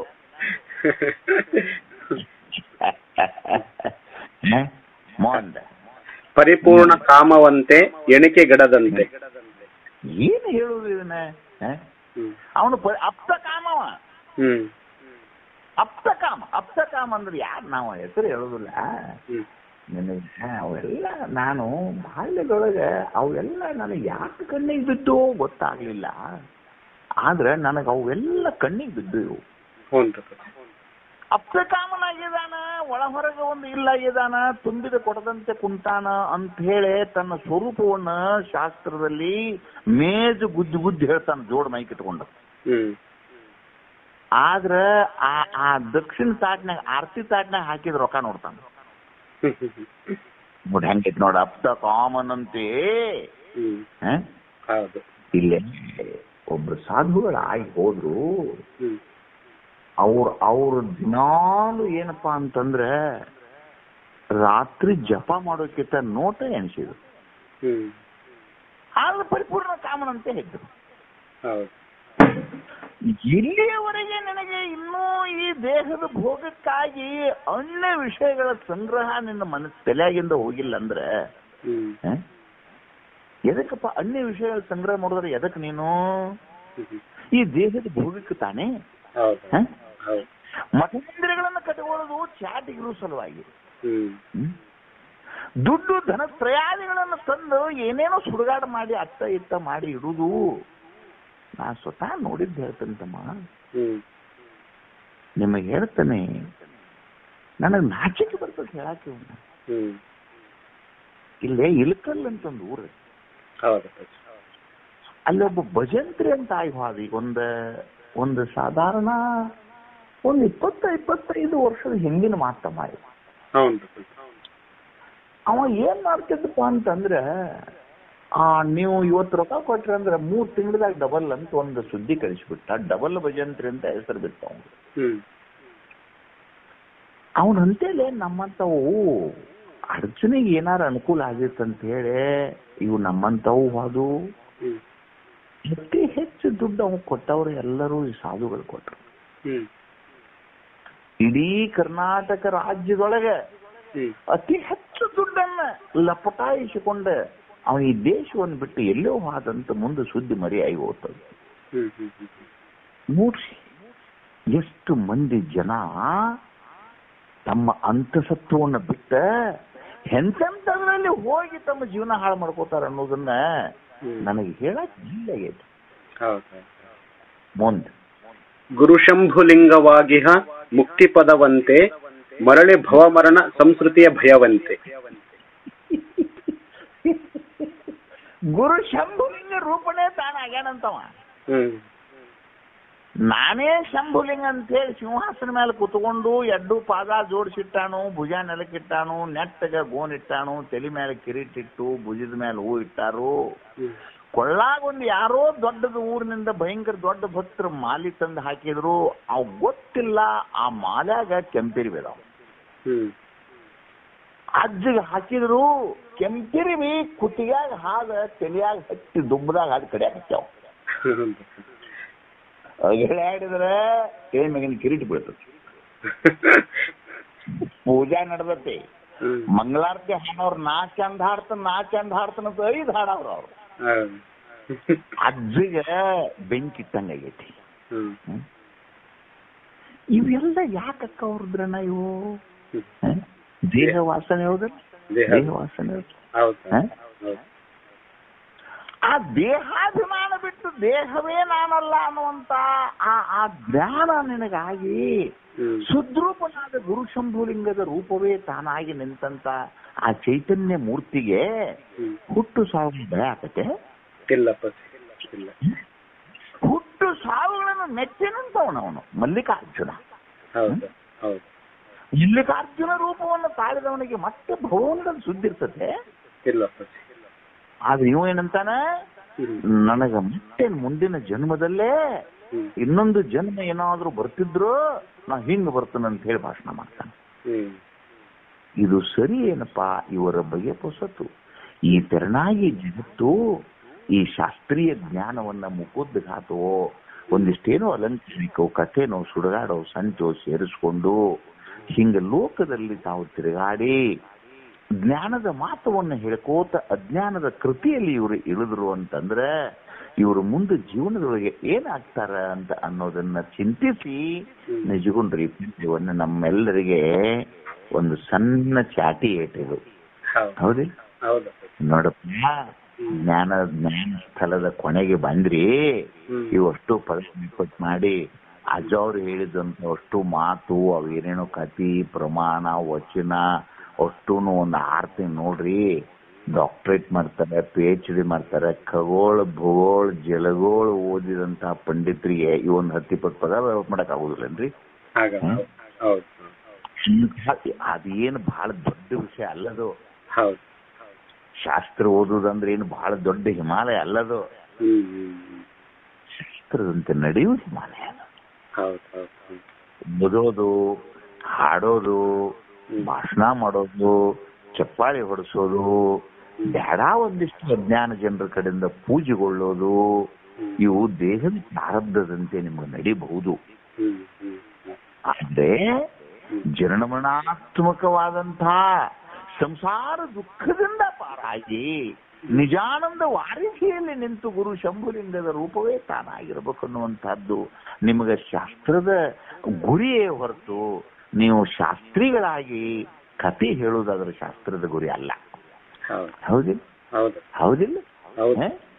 ಏನಪ್ಪಾ ನಿಮಗ ಅಲ್ಲೇ ಮಿಲಿಟರಿ ಒಳಗೆ ನಮ್ಮ ಸರ್ಕಾರ ಏನ್ ಮಾಡ್ತದೆ ಅಂದ್ರೆ ಆ ಮಿಲಿಟರಿ ಯೋಧರಿಗೆ ಏನ್ ಅಂತ ಮೃಷ್ಟಾನ್ನ ಭೋಜನಗಳು, ಏನ್ ಅವ್ರಿಗೆ ಅನುಕೂಲತೆಗಳು ಅವು ಎಲ್ಲವನ್ನು ಮಾಡಿ ನಿಮ್ಮನ್ನ ಅಲ್ಲಿ ಮಿಲಿಟರಿ ಒಳಗೆ ಉಣಿಸಿ ಕುಂಡ್ರಿಸಿದ್ದು ಮನ್ಕೊಳಕಲ್ಲ. ಅಂತ ಘಟನೆ ಬಂದು ಎರಗಿದಾಗ ಹೌದು. ನೀವೇನ್ ಮಾಡ್ಬೇಕಲ್ಲಿ ಕಾದಬೇಕಾಯ್ತಲ್ಲಿ. ಹೌದಿಲ್ಲ? ಹೌದು. ಹಂಗ ನೀವು ಶಾಸ್ತ್ರವನ್ನ ಸದ್ಗುರುಗಳ ಮುಖಾಂತರ ಕೇಳಿ ಭಕ್ತರ ಮನ್ಯಾಗ ಊಟ ಮಾಡಿ ಕೊಟ್ಟರ್ಬಿ ಹಾಕೊಂಡು ಚೆನ್ನಾಗಿ ಇಟ್ಕೊಂಡು ಕೇಳಿಸಿ ನೀವು ಹೋರಿ ಮೇದಂಗ ಮೇದ ಮಠದಾಗ ಕುಂತದ್ದು ನಿಮ್ಮನ್ನ ಇಟ್ಟದ್ದು ಉದ್ದೇಶ ಕಾಮಾದಿಗಳೆಂಬ ಷಡ್ರೂಪಗಳು ಬಂದು ನಿಮ್ಮ ಮ್ಯಾಲ ಎರಗಿದಾಗ. ಹೌದು. ಹೌದಿಲ್ಲ? ಹೌದು. ಅಲ್ಲೇನು ದೃಷ್ಟಾಂತದಲ್ಲಿ ಏನಪ್ಪಾ, ಬಾರ್ಡರ್ ಅಲ್ಲಿರೋ ವೈರಿಗಳು ಎರಗಿದಾಗ ಅವ್ರ ಸೈನಿಕರು ಎದ್ದು ಯುದ್ಧ ಮಾಡ್ಬೇಕು ಅನ್ನೋದನ್ನ ಹೇಳಿನಿ ಅದನ್ನ. ಹೌದು. ದ್ರಾಷ್ಟಾಂತದಲ್ಲಿ ಯಾರಿಗಪ್ಪ ಇದು? ನಮಗೆ. ಹೌದಿಲ್ಲ? ಸಮಾಜದ ಅನ್ನವನ್ನು ಉಂಡು, ಸಮಾಜದ ನೀರನ್ನು ಕುಡಿದು, ಸಮಾಜದ ಬೆವರಿನ ಮೇಲೆ ಬದುಕಿ ನಾವು ದೇಹವನ್ನ ಸ್ವಚ್ಛಿಸಿಕೊಂಡು ಕಾಮಗಳಿಗೆ ಹೋಗಿ ಇಕ್ಕಿದ್ರಿ ಅಂದ್ರ, ಕಾಮಕ್ಕೆ ಹೋಗಿ ಇಕ್ಕಿದ್ರಿಪ್ಪ, ಏನಾರ ಅದರಿಂದ ಫಲ ಅದರಿಂದ ಆತೇನಪ್ಪ? ಇಲ್ಲ. ಮತ್ ನೀನ್ ಶಾಸ್ತ್ರ ಕಲ್ತಿಲ್ಲ ಏನಪ್ಪಾ? ಕಲ್ತೈತೆ. ನಿಮಗ್ ಪದ ಹಾಡಾಕ್ ಬರ್ತತಿ, ನಿಮಗೇನ್ ಪಿಟಿಗಿ ಬಾರ್ಸಾಕ್ ಬರ್ತತಿ, ನೀವೇನ್ ಪ್ರವಚನ ಮಾಡ್ತೀರಿ, ಎಲ್ಲಾ ಮಾಡ್ತೀರಿ. ಹೋಗಿ ಏನ್ ಮಾಡಿದ್ರಿ ಇದನ್ನ? ಎಂದಿನಂತೆ ಜೀವ ಭಾವವಿರಲು ನಿಜ ನಿಗಮವನ್ನು ಗುರುವಿನಿಂದರಿದೊಡೇನೋ ಅದು ಮುಕ್ತಿ ಸುಖ ಸಾಧ್ಯವೇ ಅಂತ ಹಿಂದೊಂದು ಮಾಡಿಲ್ಲ? ಹೌದು. ಅದೇ ಪದದ ಮುಂದಿನ ಭಾಗಿದು. ಹೌದಿಲ್ಲ? ಅಲ್ಲೇ ಅದೇ ಕಾಮ ಅವನ್ನೆಲ್ಲ ತೆಗೆದ ಲಿಸ್ಟ್ ಅವ ಅಲ್ಲಿ. ಅದೇ ಲಿಸ್ಟ್ ಅನ್ನ ಮತ್ತಿಲ್ಲಿ ನಿಮಗೆ ಮತ್ತೊಂದ್ಸಲ ಅವ ಏನ್ ಮಾಡ್ದ, ನಿಮಗೊಂದು ಎಚ್ಚರಿಕೆ ಪತ್ರವನ್ನು ಕೊಟ್ಟ ಎಂಬಲ್ಲಿಗೆ ಸರ್ವರಿಗೂ ಪ್ರಣಾಮಗಳು. ನಮಸ್ತೆ.